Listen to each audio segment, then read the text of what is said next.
In Sound Mind is a very good psychological horror game that deserves more attention. From a gameplay standpoint, it focuses on exploration and puzzle solving. The environments you visit are rich with atmosphere and really sell those locations. This is also a slower paced game with good, constant, and uneasy tension. There are some instances of combat, but it is never really the main focus and it's mostly just okay. The shooting is fine and could have used more refinement and depth along with the enemies you fight, but it is not the focus of the game. The story does a good job of grabbing the player right away and telling a solid narrative from beginning to end. In Sound Mind is easily one of 2021's overlooked games, and one that I hope more horror fans check out.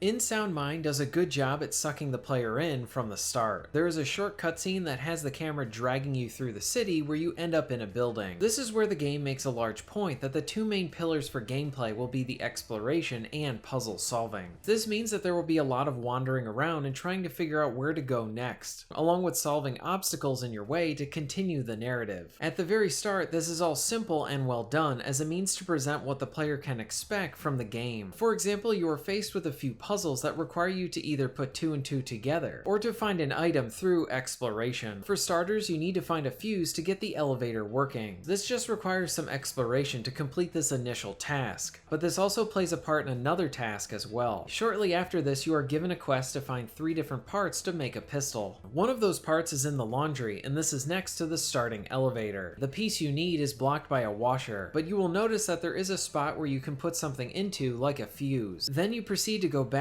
under the elevator to grab the fuse again, to turn the washing machine on to get it to move away from the wall. Grab the part, put the fuse back in the elevator, and then proceed. While there are some head scratchers later in the game, the introduction parts to In Sound Mind are to get the player into this logical sort of thinking to help solve those puzzles. And again, with this game having a large focus on exploration, once you collect all 3 parts for the pistol, the first thing you use with it is to use it as a tool function rather than something related to combat. For example, there are vents that you can break to find hidden items or shoot boards to get supplies. This first area that later turns into your main hub is all about effectively teaching the player the mechanics, allowing them to experiment with them a bit and establish the story. All of this is done very well.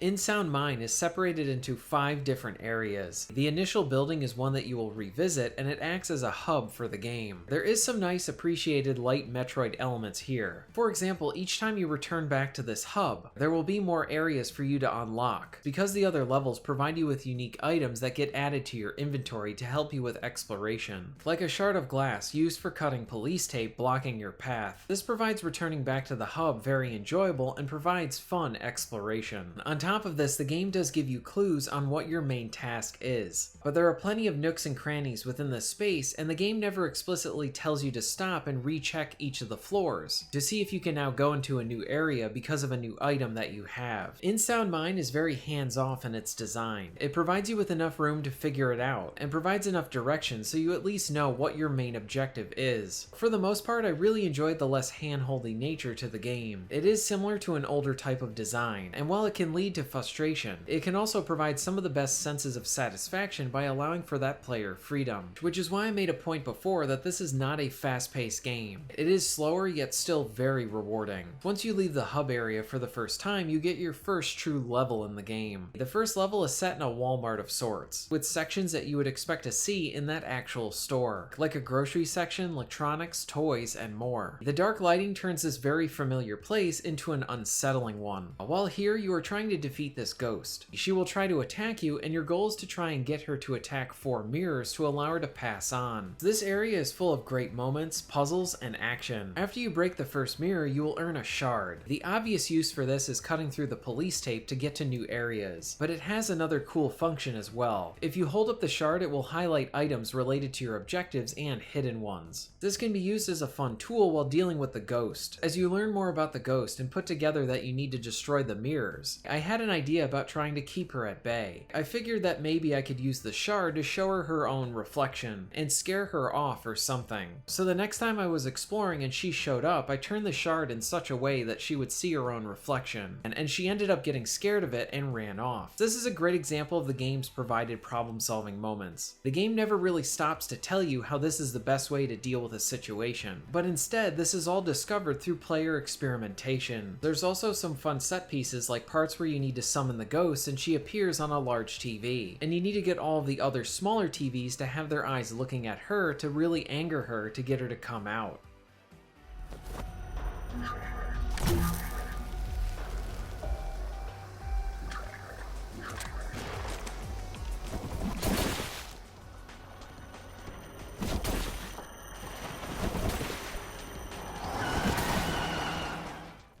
After I completed the first level, I started the next and I was surprised at how different it was. The game does build on itself as your inventory expands. The second area felt like it was inspired by the game Alan Wake, as it features a lighthouse and has light and dark mechanics. There will be spots in the environments covered in darkness, and you need to use your flashlight or flare gun to combat them. The light and dark aspect to this, along with the location change, helps to make this level feel very unique compared to the last one. The same can be said for the rest of the levels in the game. They all have a very different feel and look to them, along with introducing new items that really keep things interesting in how you interact with the environment. There are a few similarities as well, like many of the enemies that you will fight, along with each level having a larger boss-like enemy that will chase you. The combat is easily the weakest aspect of the game. The sound effects are fine, but the enemies can be very boring to fight. Thankfully, this is not the main focus of the gameplay. In Sound Mind does a good job of selling its levels and offering up a lot of variety to keep it engaging. The story is another asset to the game as well, with you needing to contend with 4 different patients of yours, and helping them to reconcile in a way with their own issues. There's a mystery that starts from the very first moment of the game that helps to keep you interested until the credits. And when it comes to the flaws, I already mentioned the okay combat. That could have benefited from some more improvement and refinement. Using the shard as a melee weapon is awful. It is really hard to judge if your swing is going to hit someone. On the PS5 at least, there was a lack of a manual save option, or the option to load prior checkpoints. You could only load the last one, but not all of the ones before that. So this seems like an odd choice, and I think a manual save could help to alleviate this, especially because the levels are rather long and you never really know when a checkpoint will randomly pop up. During Tape 2, I had an instance where the bad guy would not spawn, and this caused me to be locked in a room because I needed him to destroy a box. During Tape 3 is where the frame rate took the biggest dive for me. I think this can be improved with patches. Even with some of these issues, I had a really good time with this one.